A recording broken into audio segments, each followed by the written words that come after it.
Know this. Introducing the original blood clot podcast, not players. Soothing semantic. Special dedication. All the way from New York. Boom. Yeah, man. SWOT semantic. Yeah, me know. Boom. Soothing semantic. Yeah, me know. Big ups to the man now. Soothing semantic.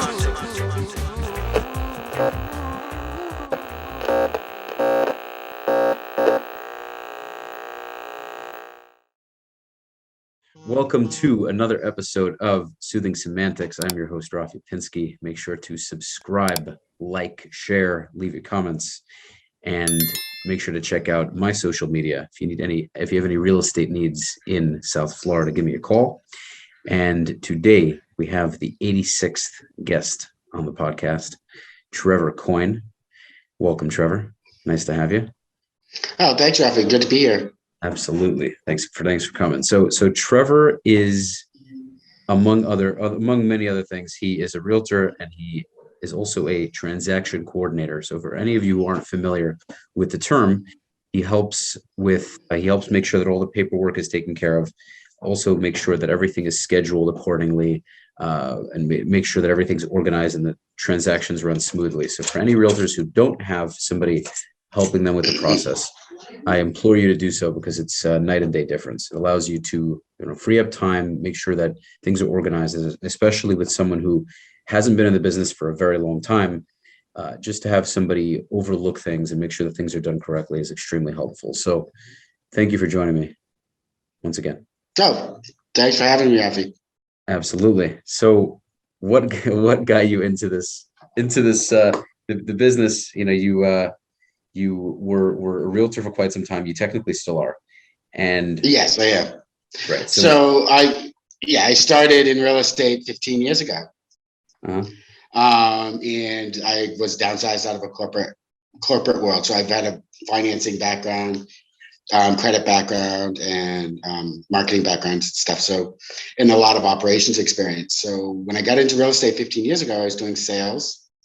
And about 5 years ago, we decided to make the change and relocate to South Florida from Maine. And when we moved here, I realized I really didn't have the passion for the sales side of the business anymore, but I really like the administrative side of the business.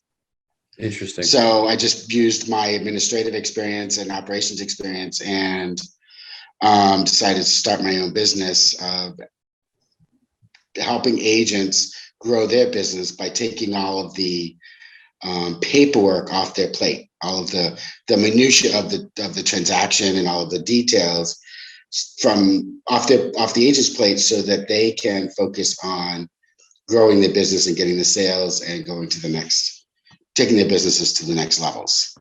Absolutely. Yeah, it's such an integral part of it. And there's a lot of agents that are very seasoned, that have been in business for a lot longer than I have, that micromanage everything and want to coddle their deal, so to speak. And they're doing all of the transaction.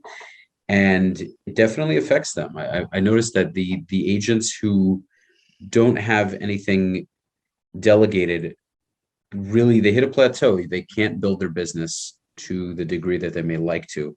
And I think that's often because they don't trust other people. Several reasons. Could be because they don't want to spend the money, which, quite frankly, oftentimes is charged to the client anyhow. But even if I have to pay for it, it's well worth it. But I think there is the money aspect, which, quite frankly, I really don't understand. I think it's very small-minded.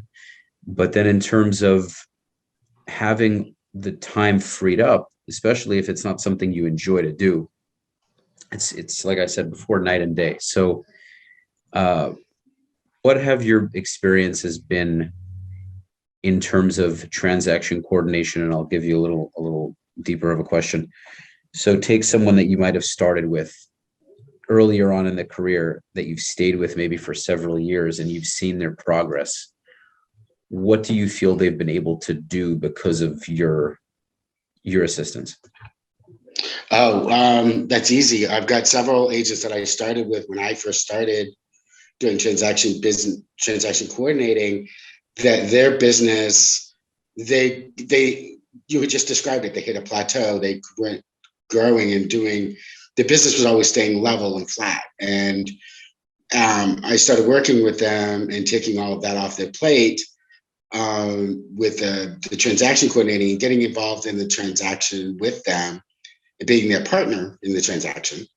Their businesses has quadrupled in less than a year. One of my agents, his first year in the business, he started using me about halfway through, and he was the rookie of the year for our office here in Fort Lauderdale.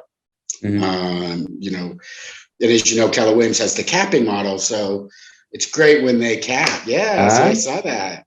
Congrats. Like you said. So, and other agents that have been consistently using me, their production has really gone from, you know, 1 to 2, 3 million to 7 or 8, 10 million and higher. So, I really do consider myself a partner in their team or as part of their team, so that they can grow and they can trust me to take care of all the back end of the details. So if I run into a problem, then I can just bring that problem to them, you know, that I need their help with, because they're still the agent on the transaction. And being licensed and a realtor myself, I can do a lot of the back end without necessarily having to get their approval on every single thing, but more of the big stuff. You know, and just keeping them in the loop. I can do a lot of it, just keeping them in the loop, what's going on, and keeping them updated. But sometimes I run into a problem where somebody within that's part of the transaction, whether it's a title or a lender or their own client, doesn't want to communicate with me or the agent on the other side, where I need the agent to get involved, to kind of step in. Right.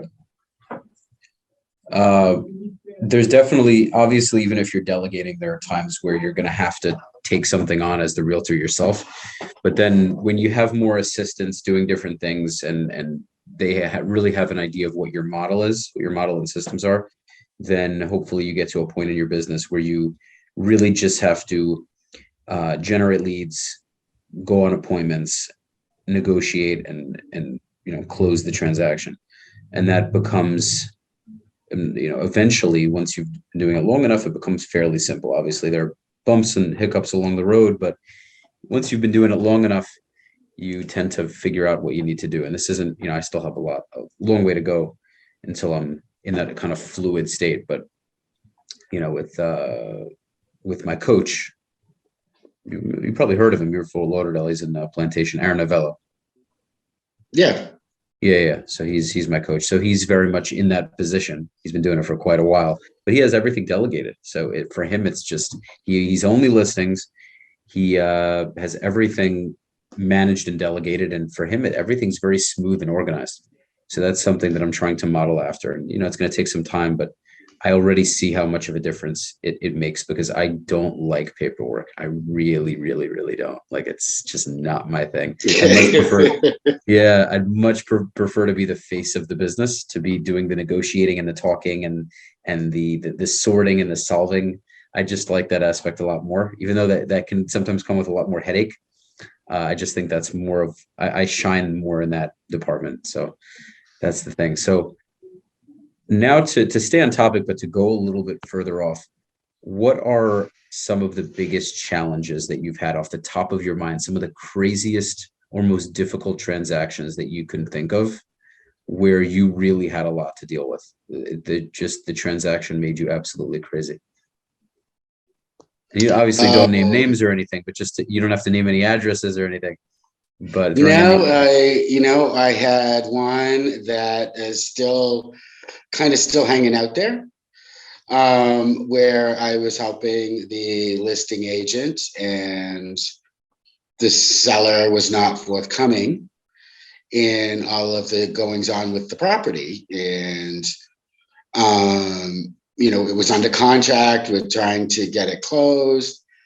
Title came back. There was a lot of issues with the property, a lot of liens against the property. There were judgments against the property. There was a lot of things against the property that there wasn't enough money coming from the sale to clear all of the judgments and everything.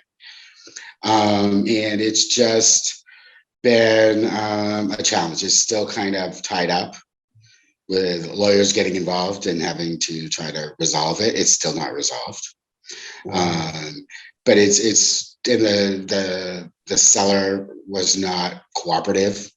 It just made it really, really difficult. So that's why I'm trying to help the agent. Is fairly new. So trying to navigate and kind of explain to them, to the agent, everything that's kind of going on and some things to look for when you first take a listing, is to just do that upfront initial due diligence on the property, making sure it's the right seller, matches the property tax record and the person signing the contracts, those kinds of things. So it's still been a challenge. And it's still ongoing. They're still trying to get it sold. It's still that's one's still an ongoing, and I've got another one. It's, it's an estate sale where the seller, the family is trying to sell a property, but they've never done the proper probate that you have to do in Florida, and they're still trying to clear a probate and to get the property sold. Again, that was one that came up and showed that we thought there was only one beneficiary or one sibling to the property, and there ended up being 11. 11. So 11 different people that actually are beneficiaries of the property. So it's got to kind of go through probate. Wow, that's a lot to Those split. are the big ones that I find the most challenging is when the property, it's a family member they're selling for their deceased relative or whatever, parent, father, whatever, and just asking the extra questions about, well, has it gone through probate and things. So you find asking those questions up front when you're taking the listing. For sure. Yeah, I know that Aaron has done many probate transactions. So I was in a clubhouse meeting yesterday, and he was talking a lot about that. So when that does come up, I haven't come across that yet. When I do come across those transactions, I definitely want to make sure that I do the proper pre-qualification. It's such an important part. Anyone who's listening to this that's thinking of starting in real estate, you need to make sure that you pre-qualify your clients, buyers or sellers, as much as possible, because they will take you around for a dance if you don't. So it's very important to really understand what's motivating them, to make sure you have the necessary information up front. For buyers, make sure you have their financials up front, or else they'll go window shopping with you and you'll never get anywhere. So it's very important to do that. Well, a good question is, how do you manage all of the people that you work with? Because one thing I've never asked you, Trevor, is do you have several other people that kind of work for you or with you, or is it just you? I have right now it's myself and a part-time assistant that I pull on as the volume grows and as my business grows, and then I'm looking to expand that as well. I have a full system that I use that kind of keeps track of all of the transactions by the agent, because I support agents in 3 different offices, and I just keep track of all of the properties by the agent, by the market, and then by the client. So when I get a lot of transactions all at once, a lot of new ones, that kind of keeps me really on my toes. But I have just a daily system that I start with kind of going through emails and checklists, my task lists that I work on throughout the day, and sometimes I'm working into the evening as well. So, but I just start with the priority stuff. I prioritize everything is set up to come in as a priority. So if it's an escrow, that gets priority over a disbursement authorization. So all of my tasks that come in on a daily basis are prioritized. That's awesome. And I have it set up so it does it automatically for me. It tells me exactly what I need to do on a daily basis. Okay, that's fantastic. Yeah, it's when you're dealing with so many different agents, you want to make sure that everything's kind of organized because they're really like putting this work in your hands, and at the same time, it's their responsibility as the agent to know where the process is, to know where the transaction is in the process. But at the same time, they're kind of delegating it to you, hoping that these things are getting taken care of without them having to micromanage. So it's awesome that you have a system that's, to be honest, I didn't even ask you about this until now. That's why this is such a great opportunity, because we can actually talk and kind of get to know each other more so on how we both do things. So that's great. So it's awesome that you're trying to build that, and hopefully this episode will be a nice little free marketing tool for you and help you get some more agents on board. Happy. I hope that works. Any tips for agents? Any advices right off the bat? I mean, there's tons of things to say, but anything that off the top of your head in terms of delegating, or someone that doesn't have a transaction coordinator, what do you think? So the first thing is for any agent is verify who they're working with, their customer. You had mentioned it. Ask for their driver's license or their ID. That's the first thing, is to make sure that who you're working with. If you're brand new, take as many classes as you want, because I like working with a lot of new agents, because I also kind of help them through the transaction, their first couple. While I'm doing the tasks associated with the transaction, I'm also taking time to explain it to them. And so that takes a little bit more time, but they're also learning how to do the process, because even though you want to delegate the tasks to a transaction coordinator, you still need to know how to do it. Right. What the process is and what the steps are.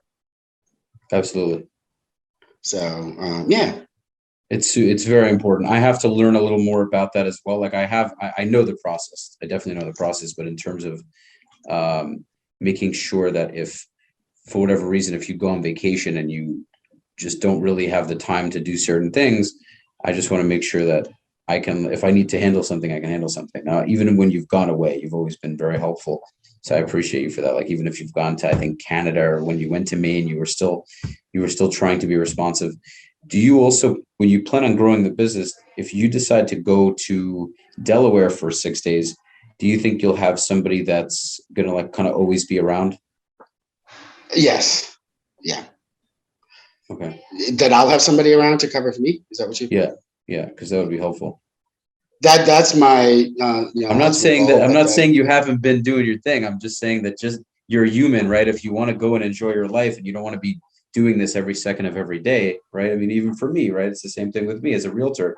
If I want to go on a vacation and not have to answer calls all day, I'd want to have assistants that can do it, right? This is exactly the same. So I'm asking for you, if you do want to take time off. Excuse me. Wow. So you kind of looking at me. I've been a realtor for 15 years, so I know what it's like to kind of have working vacations. Yeah. I just remember I used to travel. I do a lot of cruises. So before the pandemic, I did a lot of traveling cruises, and did quite a few in the Mediterranean. And I just remember very well that I was writing contracts and putting deals under contract and taking listings while I was in the Mediterranean. Even though I did have somebody covering for me, I still didn't totally unplug because I did have some downtime. But yeah, I do like to take some downtime, and my goal is to have, a full-time person that could basically be a duplicate of me. Right. That I can, that I know the agents would trust if I'm not,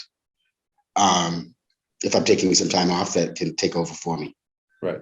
Eventually. Yeah.